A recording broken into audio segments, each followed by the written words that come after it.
Kakak laki-laki menuangkan air di depan adik laki-lakinya dan mulai tertawa. Sedangkan ibunya hanya berani berdiri di samping dan melihat dengan rasa sakit. Ternyata tidak lama yang lalu, sang ratu memerintah Vina untuk memberi makan putranya. Vina menggigil dan pergi ke sebuah keraton. Memberi makan dalam semangkok dengan hati-hati. Hanya melihat ribuan ular beracun perlahan merangkak keluar dari gua. Ketika Vina menyelesaikan tugasnya dan bersiap untuk pergi, kemudian seekor ular berkepala 5 berhenti di depan pintu. Meskipun ular-ular beracun ini adalah cucu Vina, tapi mereka masih menempel padanya. Terus-menerus membuka mulutnya untuk mengancam. Ketika Vina hampir pingsan olehnya, maka muncul sebuah bayangan. Dan inilah putra Vina yang bernama Garut. Dia melari ke sana dan memeluk ibunya yang sedang jatuh. Marah dan mau memberikannya pelajaran. Tapi ibunya mencegah. Dan berkata bahwa semuanya adalah saudaranya. Tapi ular beracun mengusarkannya dengan senjaga. Bahwa mereka tidak ada saudara yang adalah pembantu. Garut marah dan bersiap untuk menyerang. Tiba-tiba sang ratu muncul. Meskipun bagaimana Garut menjelaskan. Karena mereka mengancam ibunya. Tapi sang ratu tidak perlu siapa yang benar siapa yang salah. Menyalahkannya karena tidak mengetahui identitasnya. Bagaimana seharusnya menampilkan diri di depan pemilik. Melihat sang ratu hanya membela putranya, Garut segera berkata bahwa, jika ada siapapun berani mengaibkan ibunya, maka tidak perlu tahu siapa itu dia juga akan menghancurkannya. Kemudian seluruh tubuhnya mulai bersinar. Dalam sesaat itu membuat mereka tidak bisa membuka mata. Vina melihatnya jadi segera berkata dia tenang kembali. Sekaligus berkatanya bahwa sang ratu adalah kakak perempuannya. Dia harus menghormatinya seperti menghormati ibunya.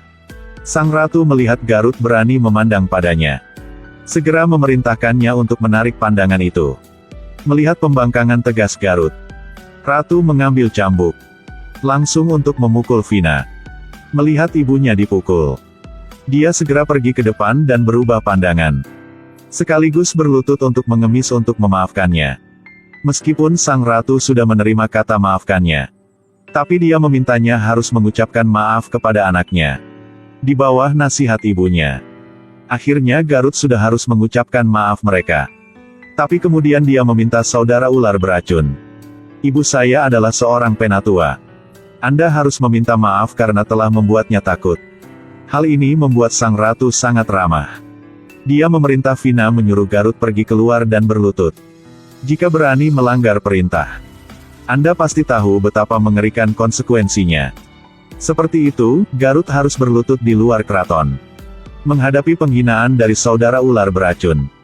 Hatinya tetap tidak terganggu. Dia hanya tak paham mengapa ibunya harus bertahan seperti itu. Kemudian dia menemui ibunya supaya bertanya penyebab. Tapi Vina menjawab dengan ceroboh dan melewati. Dia tak mau ibunya terus-menerus hidup seperti itu. Jadi dia memutuskan harus mencari kebenaran. Menyelamatkan ibunya dari sang ratu. Setelah menguping percakapan saudara ular beracun itu, dia baru tahu. Ternyata mereka punya seorang kakak. Dan dalam keraton ini, tidak ada orang yang diizinkan untuk berbicara tentang apapun yang berhubungan dengannya. Setelah pulang dia masih bertanya ibunya bagaimana cerita itu. Mengetahui bahwa hanya perlu melewati 7 dunia, akan bisa datang ke surga. Dan pemilik Vina sedang di surga.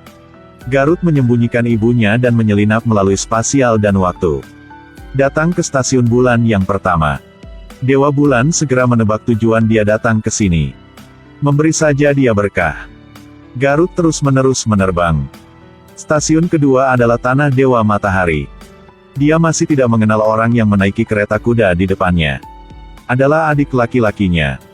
Terus-menerus dia menerbang ke tanah anak-anak Tuhan. Tapi mereka menasehati Garut cepat-cepat kembali ke bumi. Sekaligus berkata bahwa jika berturut-turut ke depan akan harus menghadapi dengan kematian. Tapi karena ibunya, meskipun kesulitan Garut juga tidak menyerah.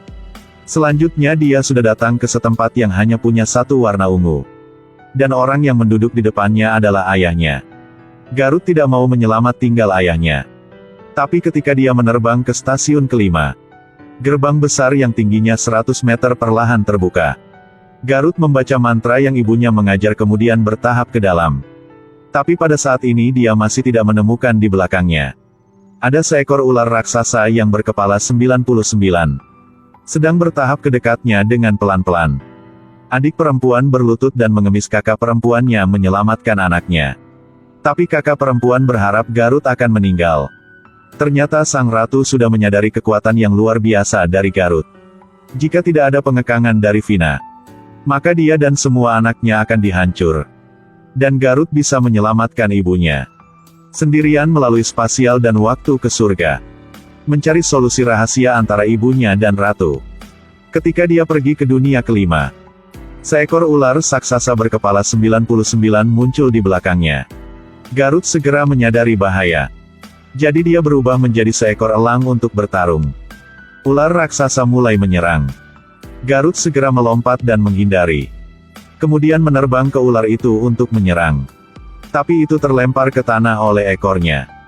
Tapi pada ketika ular raksasa mau makannya, kemudian tiba-tiba dikembalikan ke bentuk manusia dan menjatuhkannya. Ternyata Vina sudah berlutut di depan patung dewa. Mengemis dewa menyelamatkan putranya. Sang dewa bertanya dia berhubungan apa dengan Vina. Garut segera berkata Vina adalah ibunya. Sang dewa mendengarnya dan segera tersenyum. Ternyata inilah putra tertua ratu yang bernama Nasya. Kemudian Nasya mengantar Garut. Ke menemui Dewa Wisnu. Sekaligus dengan dia bahwa karena kepergian Dewi Laksmi. Jadi dia selalu dalam status meditasi seperti itu. Garut buru-buru bertanya Nasya. Mengapa ibunya menjadi budak sang ratu? Antara saudaranya sudah terjadi apa? Nasya berkata bahwa cerita ini sangat panjang. Hanya pengalaman pribadi.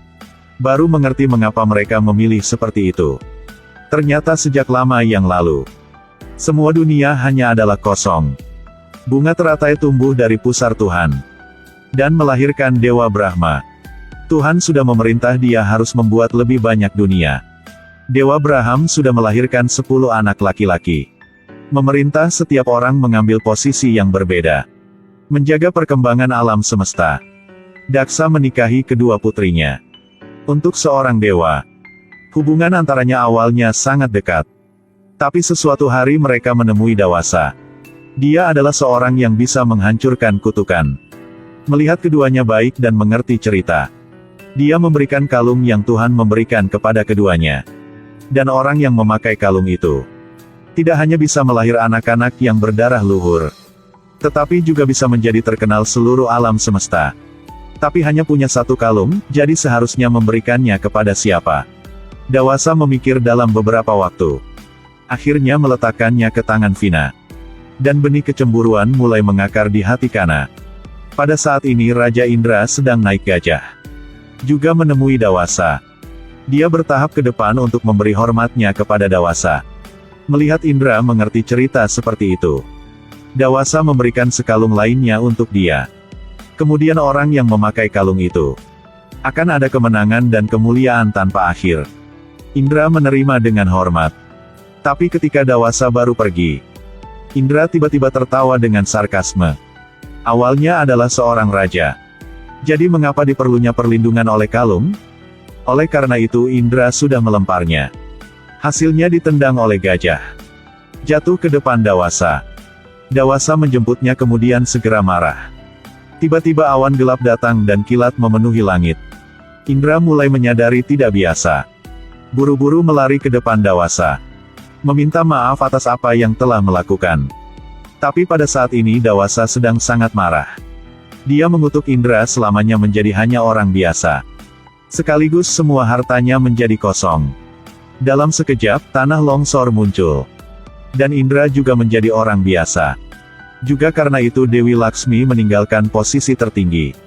Karena menghadapi kutukan dari Dawasa. Bahkan Dewa Wisnu tidak bisa menghentikannya. Sejak waktu itu dia jatuh ke status seperti pingsan lama. Karena Indra dikutuk dan kehilangan kesaktiannya. Jin Asura mengambil kesempatan untuk menyerang dengan terburu-buru. Semua dewa dari ras dewa dipukuli hingga berkeping-keping. Ibu Asura di kuil memberinya restu. Untuk putranya akan tidak pernah gagal dalam perang. Hal ini membuat batin Kana mulai berubah. Dia memutuskan untuk membiarkan anak-anaknya di masa depan memiliki kekuatan tertinggi. Tapi Vina di sampingnya merasa kasihan mereka. Asura dan Indra awalnya adalah saudara. Sekarang karena kekuatan maka saling membunuh. Kemudian Kana menemui Dawasa. Mengemisnya anak-anak yang bisa membuat dunia harus ketakutan. Tapi Vina hanya meminta 2 anak. Memiliki kebaikan dan selalu berada di sisi keadilan. Tapi karena sudah lama telur-telur ini tidak menetas. Kana buru-buru berputar-putar untuk berdoa. Vina melangkah maju untuk menenangkan. Sekaligus dia berkata bahwa dia menyadari telur-telur itu akan menetas. Bahkan ada mampu adalah putranya. Akan melahir sebelum ribuan anak-anak Kana. Kata-kata ini membuat Kana ingat tentang kalung yang Dawasa sudah memberikan Vina sebelumnya. Kecemburuan mulai muncul kembali. Tidak bersembunyi lagi. Telur-telur yang Kana telah dirami selama 3 tahun akhirnya akan menetas. Hanya melihat kulit telur retak dan memancarkan cahaya. Kemudian ada kilatan petir yang mengguncang langit dan bumi. Seekor ular raksasa dengan 99 kepala. Muncul dalam angkasa. Inilah anak pertama Kana yang bernama Nasya. Dia berjalan ke arah ibunya dan membungkuk hormat. Kana berharap putranya memiliki kekuatan tertinggi. Selanjutnya Nasya berjalan ke depan bibi Vina. Dan juga membungkuk hormat. Vina berharap dia menjadi penerus Dewa Wisnu. Pada saat ini, telur kedua juga mulai retak. Seekor ular panjangnya 100 meter muncul dalam angkasa. Inilah anak kedua Kana. Dan juga membungkuk hormat dengan ibunya dan bibinya. Tapi hal ini membuat Kana sangat kecewa. Jika semua adalah pejuang keadilan. Kemudian keinginan Kana untuk menguasai dunia akan tidak bisa melakukan. Pada saat ini, anak ketiga membuat Kana bangga sudah lahir. Meskipun hanya ada 1 kepala dan tubuhnya tidak panjang. Tapi karakternya kejam dan jahat sekali. Dia bertahap ke depan dan membungkuk dengan Kana. Tapi terhadap Vina, dia tidak hanya tidak menunjukkan rasa menghormati. Sebaliknya menggunakan pandangan jahat ke Vina. Kemudian anak keempat juga lahir. Juga langsung menyemprotkan racun ke arah Vina. Menggunakan pandangan sombong ke arahnya. Ketika Vina melihat itu, dia hanya merasa takut dan mundur. Tapi Kana memuji putranya karena melakukannya dengan baik. Hanya kekuatan luar biasa seperti itu yang layak menjadi putranya. Kemudian semua telur lainnya juga menetas.